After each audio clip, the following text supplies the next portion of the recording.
My name is Maya Ellis. I'm 25 years old, and I never thought I'd have a story worth telling. But here I am, surprised by life in the most unexpected way. I live in Seabrook, a lively coastal city that's always awake. Crowded streets, honking cars, and people rushing somewhere. My apartment is tiny, just a studio above a bookstore. It smells like old pages and roasted coffee every morning. It's nothing fancy, but it's mine. After a long day, it's my quiet little world. I work downtown in a sleek glass skyscraper as a personal assistant. My boss is Mr. Julian Carter, a man whose name turns heads. He's the CEO of Carter Edge, a booming tech firm. Julian is the definition of success, brilliant, wealthy, focused, and always dressed in crisp designer suits. He works on the top floor.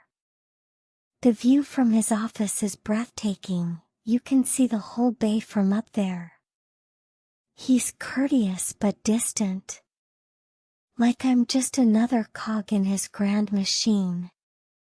Maya, get me the latest reports. Maya, reschedule that investor call. Maya, prepare the presentation slides. Always with a thank you. Never with a real look. I grew up in Willow Creek, a quiet town where everyone knew each other's names. My parents ran a little grocery store and worked tirelessly to make sure my brother and I could dream. I came to Seabrook chasing a modest vision, a decent job, a chance to support my family, and maybe one day, a small art studio of my own. I love painting, it's where my heart finds peace. Working at Carter Edge was a culture shock. Elegant banquets, luxury cars, VIP guests, it was a world that didn't feel like mine. I traveled by bus, lived on microwave dinners, and sent money home every month. But I was good at my job. Organized, punctual, and calm under pressure. I wasn't invisible, not entirely. Occasionally, Mr. Carter would glance up with a tiny smile. Excellent work, Maya. Those little acknowledgments made my day. Then one night, everything began to shift. It was nearly 10 p.m. A massive client deal was on the line, and I was helping Mr. Carter finish the final report. He looked up from his screen, eyes tired behind his glasses. Maya, you're still here? He asked, genuinely surprised. Yes, just making sure everything's perfect, I said. He smiled, not the polite kind, but a tired, grateful one. Thank you. You've been incredible. Please go home. Rest. It wasn't just the words. It was the way he said them. Like he saw me, truly. After that, things changed. Slowly. Good morning, Maya, he started saying. Sometimes even, how was your weekend? One Friday, he walked in with 2 coffees. He placed one on my desk. Thought you might like one. My fingers froze on the keyboard. It was just coffee, right? But my heart said otherwise. I told my roommate, Leah. Oh, Maya, she grinned. Your boss is definitely into you.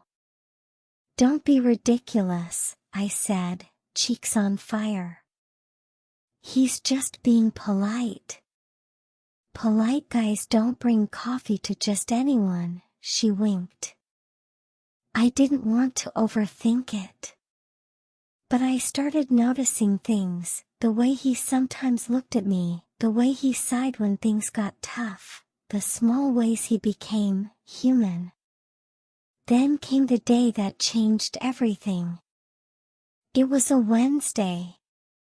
He asked me into his office. I walked in, notebook in hand, ready for another task. But he wasn't behind his desk. He was standing near the window, watching the rain. He turned, and for the first time, he looked unsure. Maya, please sit, he said quietly. I sat, nervous. Had I done something wrong? He came over, stopped in front of me, and looked down at his hands. We've worked together for almost 3 years, he began. You're brilliant at your job. Calm. Composed. Kind. My cheeks burned. Thank you, sir. He took a deep breath. This is hard to say. Unexpected even for me. But I've grown to admire you.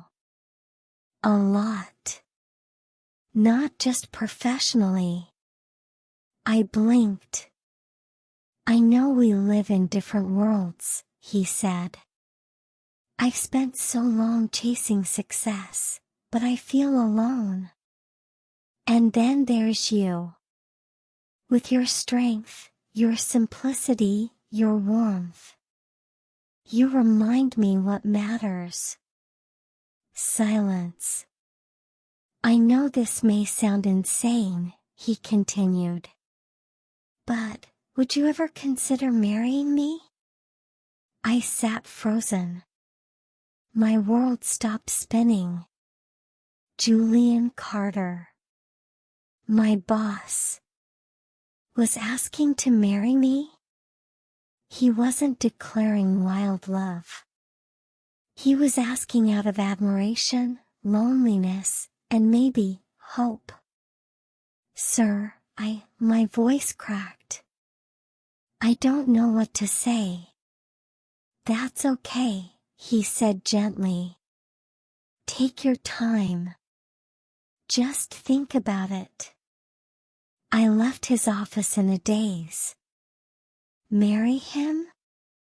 The idea seemed absurd. But also, safe. I could help my parents. Start my dream studio. No more counting pennies. He respected me. Maybe love could grow? My mom used to say, sometimes, love begins with respect. I spent the whole weekend thinking. Overthinking. What would people say? Could I find true love with him, or would I always be the assistant in a prettier dress? Leah asked me plainly, forget money. Forget your parents for just 1 second. Do you want to wake up next to him? Build a life with him? I didn't have an answer. Monday came. He didn't mention the proposal all morning. Just gave me files. Like nothing happened. I felt both relieved and strangely sad. That afternoon, he called me in again. I owe you honesty, he said, calm but sincere. My proposal last week. I left things out. I said I admired you, but the truth is, I've fallen for you, Maya. It's more than respect. It's more than loneliness. I care about you. Deeply. My chest tightened. He was being real. Not calculated. Not cold. Maya, he continued, I know this is fast. But I want to build something real with you. Something lasting. Even if it takes time. His words shook me. This wasn't just a practical offer anymore. It was something more. I looked at him, really looked. Thank you, Julian, I said softly, that means a lot. I'm still unsure. This is a big decision. But maybe we could get to know each other. Outside work. As friends? His smile reached his eyes. Yes. I'd like that. Very much. I walked out feeling lighter. Still unsure, but not afraid. Not anymore. Maybe I won't marry Julian. Maybe I will. But now I know I want something real, not just comfortable. I want love that grows from respect. From kindness. From truth. Life isn't always a fairy tale. Sometimes, it's quiet choices. Brave pauses. Honest conversations. And maybe, just maybe, that's where the best stories begin.